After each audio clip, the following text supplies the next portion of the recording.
NCI ನ್ಯೂಸ್ಗೆ ಸ್ವಾಗತ. ನಾನು ನಿಮ್ಮ PH ನಾಯ್ಕೋಡಿ.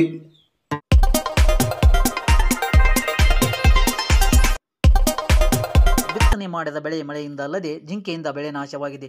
ಅನ್ನದಾತರಿಗೆ ಪರಿಹಾರ ಕೊಡುವುದಾಗಿ ಆಗ್ರಹಿಸಿದರು. ಧಾರವಾಡ ಜಿಲ್ಲೆ ಕುಂದಗೋಳ ತಾಲೂಕಿನಲ್ಲಿ ಮುಂಗಾರು ಮಳೆ ವಾಡಿಕೆಗಿಂತ ಹೆಚ್ಚು ಮಳೆ ಸುರಿದ ಹಿನ್ನೆಲೆಯಲ್ಲಿ ಮಳೆ ನೀರಿಗೆ ಮೊಳಕೆ ಒಡೆದು ಬೆಳೆಗಳೆಲ್ಲ ಕೊಚ್ಚಿ ಹೋಗಿ ಹಾಳಾಗಿದ್ದು, ಅಲ್ಲೊಂದು ಇಲ್ಲೊಂದು ಇದ್ದ ಬಿದ್ದ ಸಸಿಗಳನ್ನು ಜಿಂಕೆಗಳು ತಿಂದು ಸಂಪೂರ್ಣ ನಾಶ ಮಾಡಿದ ಕಾರಣ ರೈತರು ತಮ್ಮ ಕೈಯಾರೆ ಹರಗಿ ಮರುಬಿತ್ತನೆ ಮಾಡಲು ಮುಂದಾಗಿದ್ದಾರೆ. ಸರ್ಕಾರ ಮರುಬಿತ್ತನೆಗೆ ರೈತರಿಗೆ ಉಚಿತ ಬೀಜ ರಸಗೊಬ್ಬರ ಕೊಡಬೇಕು. ಈ ಮೊದಲು ರೈತರು ಪ್ರತಿ ಎಕರೆಗೆ 11,000 ರೂಪಾಯಿ ಖರ್ಚು ಮಾಡಿ ಬಿತ್ತನೆ ಮಾಡಿ ಹಾಳಾಗಿದ್ದಾರೆ. ಹಾಳಾದ ಬೆಳೆಗೆ ಪರಿಹಾರ ಕೊಡಬೇಕು. ಪ್ರತಿ ಎಕರೆಗೆ 11,000 ರೂಪಾಯಿ ಖರ್ಚು ಮಾಡಿ ಮರುಬಿತ್ತನೆ ಮಾಡಬೇಕೆಂದರೆ ರೈತರಿಗೆ ಕಷ್ಟವಾಗಿದೆ. ಸರ್ಕಾರ ಹಾಳಾದ ರೈತರಿಗೆ ಬೆಳೆ ಪರಿಹಾರ ಕೊಡಬೇಕು. ಜೊತೆಗೆ ಜಿಂಕೆ ಪಾರ್ಕ್ ನಿರ್ಮಾಣ ಮಾಡಬೇಕೆಂದು ಆಗ್ರಹಿಸಿದರು. ಭಾರತ ರೈತ ಸಂಘದ ರಾಷ್ಟ್ರೀಯ ಉಪಾಧ್ಯಕ್ಷ ಹೇಮನಗೌಡ, ಯುವ ತಾಲೂಕು ರೈತ ಮುಖಂಡರಾದ ಬಸವರಾಜ ಯೋಗಪ್ಪನವರು ಇವರ ನೇತೃತ್ವದಲ್ಲಿ ಧಾರವಾಡ ಜಿಲ್ಲಾ ಉಸ್ತುವಾರಿ ಸಚಿವ ಸಂತೋಷ್ ಲಾಡ್ ಅವರಿಗೆ ಮನವಿ ಸಲ್ಲಿಸಲಾಯಿತು. ಹಾನಿಯಾದ ಗ್ರಾಮಗಳಿಗೆ ಭೇಟಿ ನೀಡಿದ ಸಂದರ್ಭದಲ್ಲಿ ಈ ಮನವಿ ಸ್ವೀಕರಿಸಿಕೊಂಡ ಸಚಿವ ಸಂತೋಷ್ ಲಾಡ್ ಅವರು ರೈತರಿಗೆ ಪರಿಹಾರ ಕೊಡಲು ಹಾಗೂ ವಿವಿಧ ರಸ್ತೆ ಕಾಮಗಾರಿಗಳಿಗೆ ಅನುದಾನ ಬಿಡುಗಡೆ ಮಾಡುವುದಾಗಿ ಭರವಸೆ ನೀಡಿದರು. ಈಗಾಗಲೇ ಕುಂದಗೋಳ ತಾಲೂಕಿನ ಗುಡೇನಕಟ್ಟಿ, ಯರಗೊಪ್ಪಿ, ಮುಳ್ಳೊಳ್ಳಿ, ಚಾಕಲಬ್ಬಿ ಇನ್ನಿತರ ಗ್ರಾಮಗಳಲ್ಲಿ ಸಾಲ ಸೂಲ ಮಾಡಿ ಬಿತ್ತನೆ ಮಾಡಿದ ರೈತರಿಗೆ ಗಾಯದ ಮೇಲೆ ಬರೆ ಎಳೆದಂತಾಗಿದೆ. ಮರು ಬಿತ್ತನೆ ಮಾಡಲು ತುಂಬ ಕಷ್ಟವಾಗಿದೆ. ಸರ್ಕಾರ ಮೂಲಭೂತ ಸೌಕರ್ಯಗಳನ್ನು ರೈತರಿಗೆ ಒದಗಿಸಿಕೊಡಬೇಕೆಂದು ರಾಜು ಮಲ್ಲಿಗೌಡ ಇನ್ನಿತರರು ಆಗ್ರಹಿಸಿದರು. ವರದಿ ಅಂದಪ್ಪ ಕೊಳೂರು, ಧಾರವಾಡ. ಎಲ್ಲ ತಂದು ಬಿತ್ತೇವ್ರಿ. ಬಿತ್ತೀಗ 15 ದಿನ ಆತು. ಹೊಳ್ಳಿ ಮತ್ತು ದೊಡ್ಡ ಮಳೆ ಆಗಿ ಎಲ್ಲ ಕೊಚ್ಕೊಂಡು ತೆರೆದಾಡಿ ಹೋಗಿದ್ದಕ್ಕೆ ಮತ್ತು ಹೊಳ್ಳಿ ಪುನಃ ಈಗ ಮತ್ತು ಬೀಜ ಗೊಬ್ಬರ ತೊಗೊಂಬಂದು ಬಿತ್ತಾಕತ್ತೀವಿ. ಅದಕ್ಕೀಗ ಸರ್ಕಾರದಿಂದ ಏನು ಬೆಳೆ ವಿಮಾ, ಬೆಳೆ ಪರಿಹಾರ ಅದು ಏನು ಬಂದಿಲ್ಲ. ಅವನೊಟ್ಟು ದಯಮಾಡಿ ಅಗದಿ ದೌಡ ಹಾಕ್ಬೇಕಂತೇಳಿ ರೈತರು ನಾವು ಕೇಳ್ಕೊತೀವಿ. ಈಗೆಲ್ಲ ಬಿತ್ತೇವಿ. ಬಿತ್ತಿದ್ದನ್ನು ಹೊಳ್ಳಿ ಮತ್ತು ಏನು ಹುಟ್ಟಿಯಲ್ಲಿ ಚೆಂದಾಗಿಲ್ಲ. ಏನಾವ್ದು ಮಳೆ ಹೆಚ್ಚಾಗಿ ಕೊರ್ದು ತೆರತಾಡ್ದು ಎಲ್ಲ ಹೋಗಿದ್ದಕ್ಕೆ ಮತ್ತು ಇನ್ನು ಕರೆ ಹೊಲ ಬಿಡೋದಾಗತ್ರಿ ಹಿಂಗಾರಿ ಮಠ. ಅದ್ರ ಸಂಬಂಧ ಬಿತ್ತಾಕತ್ತೀವಿ. ಕೈಲಿಂದ ಮತ್ತು ಬೀಜ ಗೊಬ್ಬರ ಅಂತಂದು ಹಾಕಿ ಬಿತ್ತಾಕತ್ತೀವಿ. ಇದಕ್ಕೆ ಸರ್ಕಾರದಿಂದ ಆದಷ್ಟು ಬೆಳೆ ವಿಮಾ, ಬೆಳೆ ಪರಿಹಾರ ಹಾಕ್ಲಿ ಅಂತೇಳಿ ನಾವು ಕೇಳ್ಕೊತೀವಿ. ಊರಾಗ ಬಿತ್ತಿ ಎಲ್ಲರೂ ರೈತರು ಬರ್ತೇವೆ. ಹೊಲ್ದಂದು ಏನೈತಲ್ಲ ಮಾಲ್ ಅಷ್ಟು ಚಿಗರಿ ಲುಕ್ಷಣೆ ಮಾಡಾಕತ್ಬಿಡತ್ತಿ. ಒಂದಿನ ಬಂತಂದ್ರೆ ಒಂದೊಂದು 10 ಎಕರೆ ಹೊಲ ಮೇಯಷ್ಟು ಹಿಂಡದವು. ಎಲ್ಲ ಸಾಲು ಹಿಡ್ದು ಮುಂಜಾನೆ ಬೆಳತಂಕ ಮೇಯ್ದುಬಿಟ್ಟು ಅಂದ್ರೆ ಅರ್ಧ ಕಿತ್ತಿರ್ತೈತಿ, ಅರ್ಧ ತಿಂದಿರ್ತೈತಿ. ಏನು ಮಾಡ್ಬೇಕ್ರಿ ನಾವು ರೈತರು? ದಿನ ಕಾಯ್ದು ಮಾಯ್ದು ನಡೆಯಂಗಿಲ್ಲ. ಎಲ್ಲ ಚುಚ್ಚೇವಿ, ಬೆದರಕ್ಕೆ ಹಾಕೇವಿ, ಎಲ್ಲ ಹಾಕೇವಿ. ಏನು ಮಾಡಿದ್ರು ಚಿಗರಿ ಬೆದ್ರಿ ಮುಂದೆ ಹೋಗೋದು ಏನಿಲ್ಲ. ಇಲ್ಲೇ ಹೊಲ ತುಂಬ ಈಚೆ ಕಡೆ ಹೊಲ್ದಾಗ ಬಿಡ್ದೈತಿ, ಆಚೆ ಕಡೆ ಹೊಲ ಮೇಯ್ದೈತಿ. ಮತ್ತು ಆ ಹೊಲ್ದಾರ ಇದ್ರೆ ಈ ಹೊಲಕ್ಕೆ ಬಂದು ಮೇಯ್ದೈತಿ. ಏನು ಮಾಡೋಣ್ರಿ ನಾವು ಇದಕ್ಕೆ? ಏನಾಯ್ತು ರೀ, ಈಗ ಮತ್ತೆ ಹೊಳ್ಳಿ 3 ಬಿತ್ಬೇಕು ರೀ. ಅದಕ್ಕೆ ಏನಾರು ಮಾಡಿರಿ. ಬೀಜ ಈಗ ಹೊಳ್ಳಿ ಬಿಟ್ಟೇವ್ರಿ.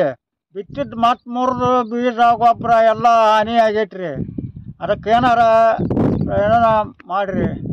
ಕೊಳ ಎಲ್ಲ ಏಕಾಗಿರಿ ಬರುವಾಡಿ ಎಲ್ಲ ಹೊಡ್ಕೊಂಡು ಹೋಗೈತ್ರಿ. ಬಿತ್ತಿದ್ವಿ ಎಲ್ಲ ತೆರ್ಕೊಂಡು ಹೋಗ್ಯಾವ್ರಿ. ಗೊಬ್ಬರ ಬೀಜ ಎಲ್ಲ ನೋಡ್ರಿ ರೈತರು ಏನೈತಿ. ಬೆಳೆ ಹಾನಿ ಬೆಳೆ ಮಾಡಿಬಿಡ್ರಿ. ನಿಮ್ಮ ಹೆಸರು? ಫಕೀರಪ್ಪ. ಹೆಸರು ಬಾದಾಗವ. ಅಲ್ಲಿಂದ ಬೆಳೆ ಹನಿ ಹಾಕ್ಬೇಕ್ರಿ.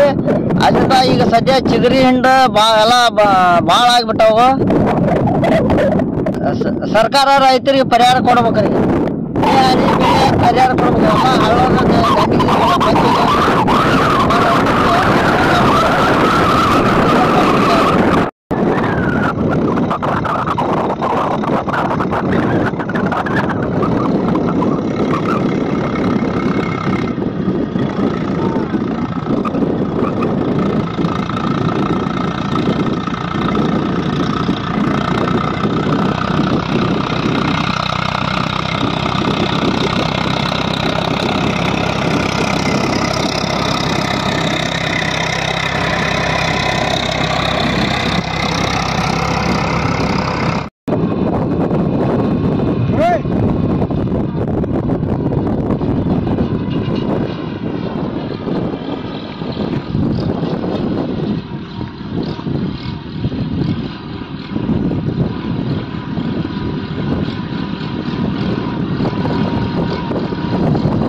ಜಿಂಕಿ ಭಾಳ ಅದಾವನ್ರಿ ಅದಾರ ಇಲ್ಲಿ ಜಿಂಕಿ ಭಾಳ ಅದಾವ ನಂದೆ ಜಿಂಕಿ ಭಾಳ ಅದಾವ ನಂದೆ ಜಿಂಕಿ ಭಾಳ ಅದಾವನ್ರಿಪ್ಪ ಅಂದೆ ಹಾಂ